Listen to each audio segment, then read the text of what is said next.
Perkenalkan, nama saya Rido Putra Pasaribu dengan NIM 21101022. Saya dari kelas S1 Teknik Telekomunikasi 09A. Saya bercita-cita menjadi seorang engineer.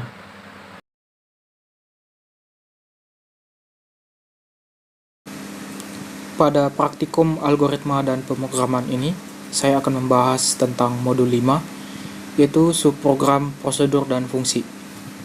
Dan di sini saya akan menjelaskan materi tentang subprogram, prosedur, dan fungsi, beserta flowchart dan program yang saya buat. Yang pertama yaitu dasar teori. Subprogram adalah suatu bagian dari program yang digunakan untuk menjalankan suatu tugas tertentu dan letaknya terpisah dari program yang menggunakannya. Suatu subprogram dipanggil atau digunakan dengan tujuan khusus, yaitu untuk mengerjakan sesuatu tugas tertentu, di mana tugas tersebut dapat berupa tugas input atau menyimpan hasil ke dalam suatu variabel atau larik, dan pada output, yaitu menampilkan nilai suatu variabel atau larik, ataupun melakukan operasi runtutan, pemilihan, dan pengulangan. Subprogram banyak digunakan pada pemrograman dengan tujuan yang pertama yaitu program menjadi terstruktur sehingga mudah dipahami dan mudah dikembangkan. Dengan memisahkan langkah-langkah detail ke satu atau lebih modul, yaitu modularisasi, maka fungsi utama menjadi lebih pendek, jelas, dan mudah dimengerti. Yang kedua, dapat mengurangi pengulangan atau duplikasi kode. Langkah-langkah program yang sama dan dipakai berulang-ulang di program dapat dituliskan sekali saja secara terpisah dalam bentuk subprogram. Selanjutnya, bagian program yang membutuhkan langkah-langkah ini tidak perlu selalu menuliskannya, tetapi cukup memanggil fungsi-fungsi tersebut. Yang terakhir yaitu mempermudah dalam menemukan kesalahan atau debug program dan menghemat ukuran program. Subprogram flowchart. Pada subprogram flowchart ini yaitu memiliki dua bentuk, yaitu fungsi dan prosedur. Keduanya sering dianggap sama, tetapi dalam penggunaannya memiliki struktur yang sedikit berbeda. Dan pada program flowchart ini memiliki bentuk seperti ini, yaitu bentuk subprogram proses pada bagian prosedur. Subprogram proses ini masih belum detail dan hanya masih prosesnya saja. Yang kedua yaitu adalah subprogram fungsi. Subprogram fungsi adalah subprogram yang bisa digunakan kembali, baik di dalam program itu sendiri maupun di program yang lain. Yang kedua, fungsi dapat menerima input dan menghasilkan output. Yang ketiga, fungsi ini memang wajib ada di setiap program C++, karena fungsi inilah yang akan dieksekusi pertama kali saat program berjalan. Nah, pada yang terakhir kali ini, di sini ada contoh untuk salah satu fungsi, yaitu pada main ini sendiri. Pada main ini sendiri, yaitu kurung buka dan kurung tutup, jika kita menumpuk semua kode program dalam fungsi main ini, jelas program akan sulit membacanya juga. Fungsi biasanya akan mengembalikan sebuah nilai dari hasil prosesnya, karena itu kita harus menentukan tipe data untuk nilai yang akan dikembalikan. Apabila fungsi tersebut tidak memiliki nilai kembalian, maka kita harus menggunakan tipe void untuk menyatakan kalau fungsi tersebut tidak akan mengembalikan nilai apa-apa. Lalu untuk parameter bersifat opsional, boleh ada, boleh tidak. Tergantung dari fungsi yang dibuat. Jika fungsi itu membutuhkan input, maka kita harus membuatkan parameter. Tapi kalau tidak menerima input apapun, ya tidak perlu dibuat. Nah, di sini ada bentuk umum dari fungsi ini sendiri, yaitu kita mendapat dari program int fungsi kuadrat. Di sini pada tipe data, di sini dapat kita lihat ada int fungsi kuadrat. Nah, pada daftar parameternya di sini ada int x dan int y. Nah, di sini ada code atau badan prosedur, dan di sini ada return nilai dan akhiran penutup program, dan di sini ada outputan dari program ini sendiri. Nah, pada program ini sendiri, kita akan melanjut pada subprogram prosedur. Prosedur merupakan suatu program terpisah dalam blok sendiri yang berfungsi sebagai subprogram atau program bagian. Prosedur biasanya bersifat suatu aktivitas seperti mencari bilangan prima dari sekumpulan bilangan atau mencari bilangan genap dari sekumpulan bilangan, dan sebagainya. Prosedur biasanya digunakan pada program yang terstruktur karena merupakan penerapan konsep program modular, yaitu memecah-mecah program yang rumit menjadi program-program bagian yang lebih sederhana dalam bentuk prosedur-prosedur. Untuk hal-hal yang sering dilakukan atau dipakai berulang-ulang, cukup dituliskan sekali saja dalam bentuk prosedur dan dapat dipergunakan atau dipanggil berulang kali jika diperlukan. Nah, di sini kita dapat melihat bentuk umum dari prosedur ini sendiri, yaitu menggunakan void. Di sini void dan nama prosedur yaitu biaya SPP. Di sini saya menggunakan program biaya SPP, dan di sini tipe datanya yaitu INT angkatan. Pada parameter input di sini ada INT jumlah SKS, tipe data, dan parameter outputnya yaitu INT total biaya. Nah, pada tipe datanya dan variabel lokalnya sendiri dapat kita lihat di sini pada biaya 1 SKS dan jumlahnya, serta angkatan. Dan pada algoritmanya sendiri yaitu berisi badan prosedur pada program ini. Nah, pada program bentuk umum prosedur ini sendiri sangat berbeda dengan yang lainnya, karena dalam hal ini bisa dikatakan prosedur dalam bahasa C++ diawali dengan tipe data void, yang artinya kosong. Artinya prosedur yang tidak memiliki tipe data dan tidak memiliki nilai kembalian. Contoh prosedur yaitu menampilkan angka 1 sampai batas yang tidak ditentukan. Nah, pada bentuk prosedur ini, prosedur memiliki struktur yang hampir sama dengan struktur fungsi. Perbedaannya terletak pada parameternya itu sendiri. Kemudian yang keempat yaitu subprogram tanpa parameter. Sebuah subprogram dapat dideklarasikan dengan struktur fungsi ataupun prosedur tanpa menggunakan parameter. Dengan kata lain, parameter pada struktur fungsi atau prosedur tersebut dapat dikosongkan. Pada fungsi dan prosedur tanpa parameter tersebut, output dapat diperoleh dari nilai yang sudah ditentukan atau diproses dari variabel global. Berbeda dengan variabel lokal yang hanya dapat digunakan oleh fungsi atau prosedur tersebut. Variabel global dapat digunakan pada sebuah fungsi dan prosedur, termasuk program utama. Perubahan nilai pada variabel global dari suatu fungsi atau prosedur akan berakibat juga pada hasil yang diperoleh fungsi atau prosedur lain yang menggunakan variabel global tersebut. Selanjutnya yaitu yang kelima, subprogram rekursif. Suatu fungsi dan prosedur dikatakan rekursif jika fungsi atau prosedur tersebut melakukan pemanggilan terhadap dirinya sendiri. Pemanggilan tersebut dapat berarti proses yang berulang yang tidak dapat diketahui kapan akan berakhir. Oleh karena itu, hal yang perlu diperhatikan dalam pembuatan rekursif adalah adanya pengkondisian untuk membuat fungsi dan prosedur tersebut berhenti. Contoh program yang dapat menerapkan metode rekursif adalah program untuk menghitung nilai faktorial dari suatu bilangan.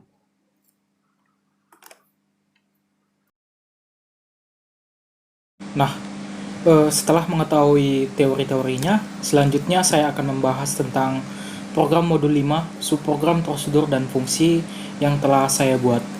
Nah, di sini saya menggunakan GDB Online.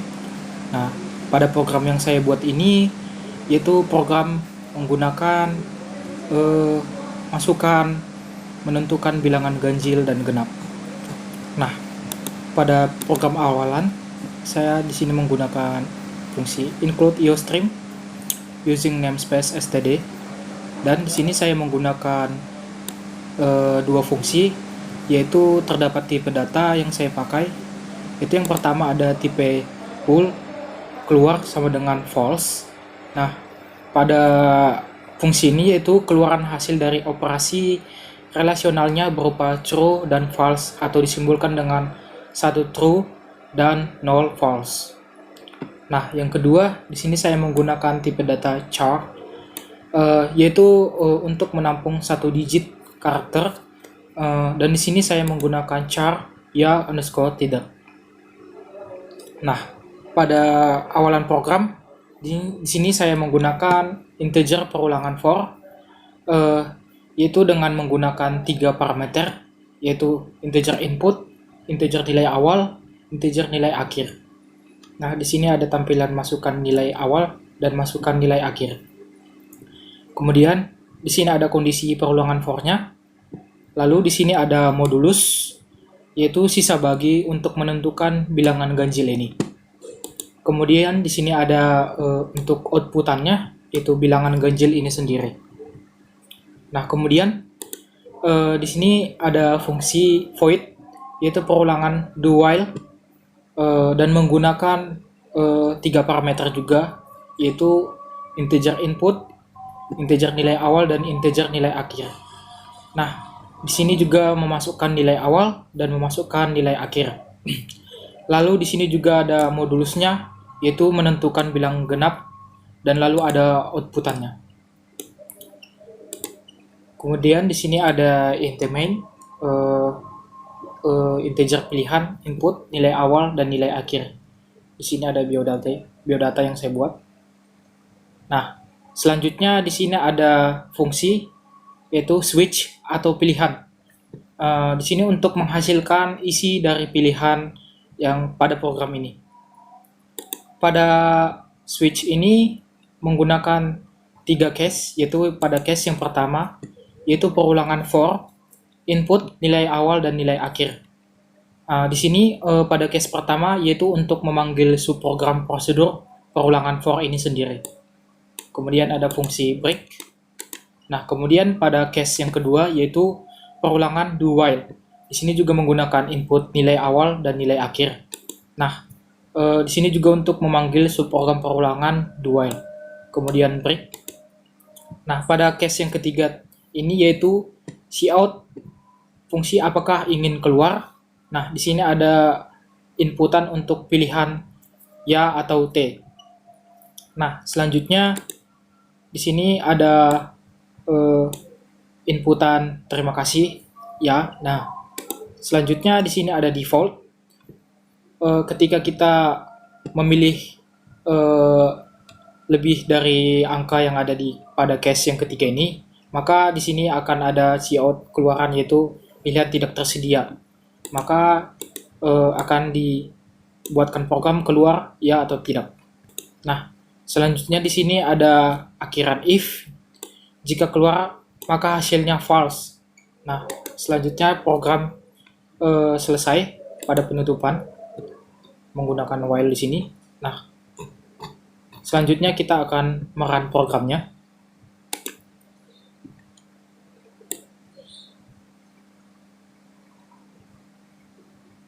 Nah, di sini terdapat output dari program ini sendiri, yaitu menentukan bilangan ganjil dan genap. Nah, pertama-tama di sini saya menggunakan bilangan ganjil, yaitu silahkan pilih menu, yaitu yang pertama 1. Kemudian saya memasukkan nilai awal, yaitu pada bilangan ganjil, yaitu menggunakan, saya buat 23. Kemudian pada masukkan nilai akhir saya membuat 35. Nah, pada hasil dari bilangan ganjil ini sendiri, yaitu ini adalah keluarannya, yaitu 23, 25, 27, 29, 31, 33, dan 35, sesuai dengan hasil menentukan bilangan ganjilnya. Kemudian saya memilih bilangan genap. Silakan perlu menu, yaitu yang kedua. Pertama-tama masukkan nilai awal, yaitu saya memasukkan nilai awal 22, yaitu bilangan genap. Selanjutnya saya masukkan nilai akhir, yaitu 34. Nah, pada outputannya sendiri yaitu sesuai dengan masukkan nilai genapnya, yaitu 22, 24, 26, 28, 30, 32, dan 34. Nah, kemudian setelah itu kita mencoba untuk tidak memilih dari pilihan yang ketiga ini. Misalnya kita masukkan angka 4. Nah, maka akan menampilkan pilihan tidak tersedia. Maka di sini ada pilihan untuk menentukan. Jadi kita mengetik ya. Nah, program akan selesai. Terima kasih. Nah, pada flowchart program ini sendiri, di sini kita membuat flowchartnya diawali dengan start, kemudian lanjut pada case pertama. Jika yes, maka akan pergi ke perintah bilangan ganjil. Nah, kembali jika case 1 tidak, maka akan lanjut ke case 2. Jika case 2 yes, maka akan pergi ke perintah bilangan genap. Nah, setelah itu jika tidak, maka dari case 2 akan lanjut ke case 3. Ya, jika yes, maka perintah akan keluar. Dan keluar setelah itu, maka akan perintah selesai. Jika tidak juga, maka perintah pada program ini akan stop. Kemudian pada bilangan ganjil dengan perulangan for, di sini kita mulai dengan awali dengan start. Setelah itu awal sama dengan nilai awal, akhir sama dengan nilai akhir. Kemudian perintah for sama dengan awal ke akhir. Jika perintah itu false, maka semua program ini akan berakhir atau selesai. Jika pada for awal ke akhir true, maka akan ada perintah if input %2 sama dengan 1. Jika false, maka perintah akan kembali lagi ke for sama dengan awal ke akhir. Nah, maka jika if input %2 sama dengan 1 true, maka akan menjadi perintah cetak bilangan ganjil. Kemudian program akan pergi ke for sama dengan awal ke akhir. Setelah itu program akan selesai. Kemudian pada flowchart bilangan genap dengan perulangan do while, kita awali dengan start, kemudian awal sama dengan nilai awal, akhir sama dengan nilai akhir. Kemudian ada perintah if input %2 sama dengan 0. Nah, setelah itu perintah cetak bilangan genap. Setelah itu ada perintah input lebih kecil sama dengan nilai akhir. Nah, perintah ini akan menginput nilai akhir sampai selesai. Jika sudah dapat, maka program akan selesai. Sekian dari saya. Apabila ada kesalahan, kurang lebihnya mohon maaf. Sedikit quote dari saya, lakukan yang terbaik untuk semua, untuk apa yang telah kamu capai sampai saat ini. Terima kasih.